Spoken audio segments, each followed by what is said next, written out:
Sir, Mamata Banerjee का एक बयान सामने आया जिसमें उन्होंने बोला है मैं हिंदू हूं और मुझे मत सिखाइए हिंदुत्व का क्या मतलब होता है। अब इस बयान को आप किस तरीके से देखेंगे जब चुनाव सर पर है और अचानक से हिंदू प्रेम उनका सामने आ गया है? देखिए, ऐसा है, जब जय श्री राम के नारे लगे तो अगर कोई हिंदू है तो उन्हें उस समय इतना गुस्सा नहीं आना चाहिए था।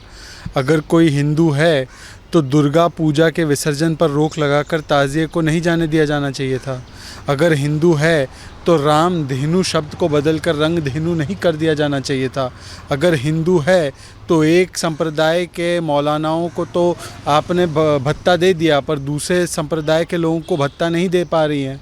अगर हिंदू है तो रोहिंग्या मुसलमानों को तो दामाद बनाकर आपने बंगाल में बुला लिया, पर जब पाकिस्तान से प्रताड़ित हिंदुओं को लाने के लिए सीए का कानून लाया जाता है तो आप कहती है ये काका चीची है।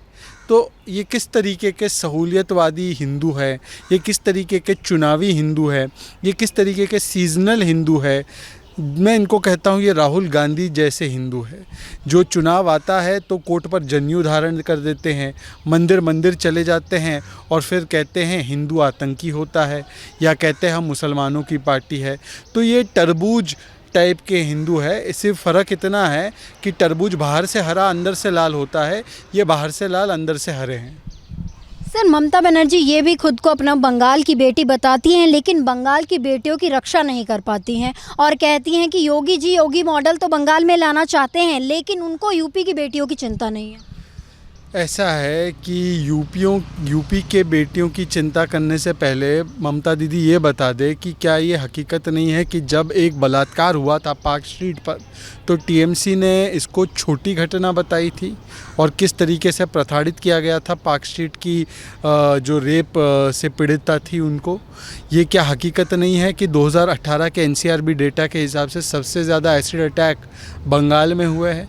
क्या ये हकीकत नहीं है 40% से ज़्यादा बंगाल की महिलाओं को 18 साल की उम्र से पहले शादी करवा दिया जाता है? क्या ये हकीकत नहीं है कि एक 82 साल की हमारी माँ के ऊपर इसीलिए हमला किया गया क्योंकि उनके परिवार के कुछ लोग भारतीय जनता पार्टी में जाना चाहते थे? क्या ये हकीकत नहीं है कि बंगाल की बेटियों को जो न्याय मिलना चाहिए था, जो स्कीम आयुष्मान भारत के तहत मिलनी चाहिए थी उनकी सेहत के लिए, उनको उससे वंचित रखा गया?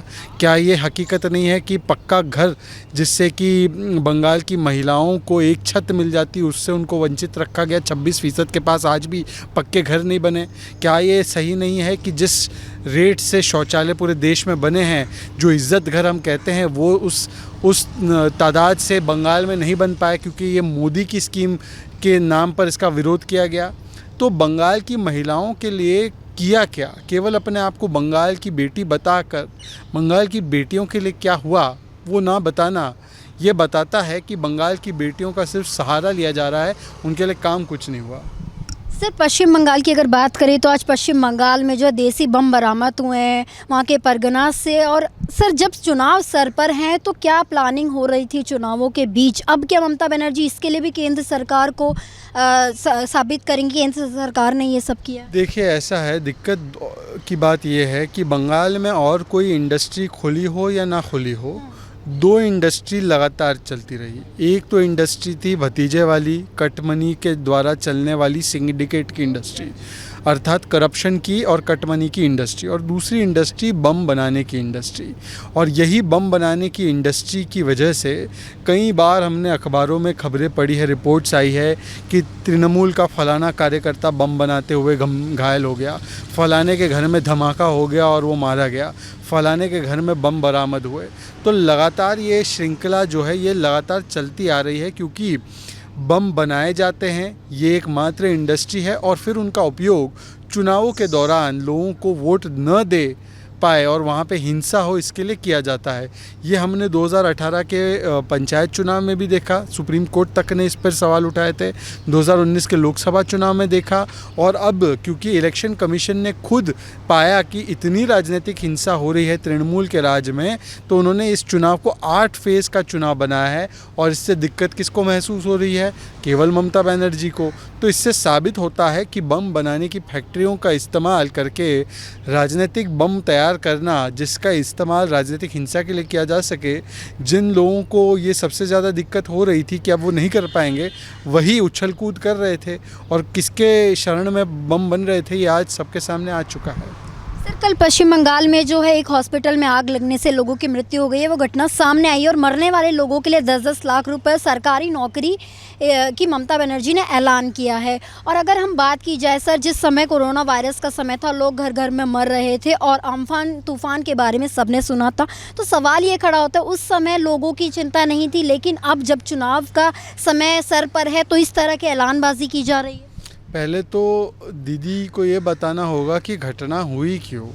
दीदी को ये माफ़ी मांगनी होगी कि बार बार ऐसी घटनाएं बंगाल में होती क्यों है। और वो इसलिए होती है क्योंकि बंगाल में हर छोटे या बड़े काम में सबसे पहले टीएमसी के कार्यकर्ताओं का कट तय होता है। और क्योंकि हर चीज़ में भ्रष्टाचार होती है, इसीलिए कहीं ना कहीं जो भी जन सुविधा की भी चीज़ें होती है उसमें इस तरीके का भ्रष्टाचार हुआ होता है कि कहीं ना कहीं ये सारी घटनाएं उसमें अंजाम देती है। सवाल सिर्फ इतना है कि क्या ये हकीकत नहीं है कि हर काम में, चाहे सरकारी हो चाहे निजी हो, उसमें ममता बनर्जी के पार्टी के लोगों को कट मिला है। और ये खुद ममता बनर्जी ने माना है। उन्होंने 2019 में कहा था कि मैं अपने कार्यकर्ताओं से कहती हूँ कि कट मनी लौटा दो। तो अब ये कट के जो ये बात हुई है, ये इसी कट मनी कल्चर की वजह से आज बंगाल कट चुका है और जो आम सुविधाएँ भी हैं वो जो है वो पूरी तरह से चरमरा गई है। सिद्दीकुल्ला खां ममता बनर्जी के मंत्री रह चुके, वो कहते हैं कि गोकशी जो है बीजेपी हटा नहीं सकती पश्चिम बंगाल से, ये बाद में भी चलती रहेगी। देखिए, ऐसा है, एक तरफ तो ममता बनर्जी कहती है मैं हिंदू हूँ, मुझे हिंदू होना मत सिखाइए। दूसरे तरफ उनके ही मंत्री कह रहे हैं कि यहाँ पे गाय माता तो कटती रहेगी, कोई हिम्मत तो करे। गाय तस्करी में भी टीएमसी के कई लोगों का नाम सामने आया है। कहा जाता है कि इसका भी एक अलग सिंडिकेट और माफिया चलता है जिसमें कि गाय तस्करी बड़े पैमाने से की जाती है और फिर उसको बंगाल से बांग्लादेश भेज दिया जाता है। वहाँ पे उनके लिए बहुत बड़ा मार्केट है। तो अगर आप हिंदू है तो अब कोई भी हिंदू गौ माता का अपमान तो सहन ही नहीं कर पाएगा। ये तो यही बात हो गई ना, राहुल गांधी अपने आप को हिंदू हिंदू कह रहे थे, केरल में उन्हीं के कार्यकर्ताओं ने गाय माता को काट दिया। तो यदि ममता बनर्जी अब इतनी बड़ी हिंदू है जैसे वो बताती हैं, तो अब वो बताए कि गौकशी की खुली वकालत करने वाले, गौ तस्करी की खुली वकालत करने वाले इन पार्टी कार्यकर्ताओं पर ममता बनर्जी ममता दिखाएगी या इनका खेला शेष करेगी या ऐसा ही खेला होबे। मोदी वर्सेस दीदी वहाँ पर हो रहा है, क्या लगता है क्या होने वाला है उसका हल?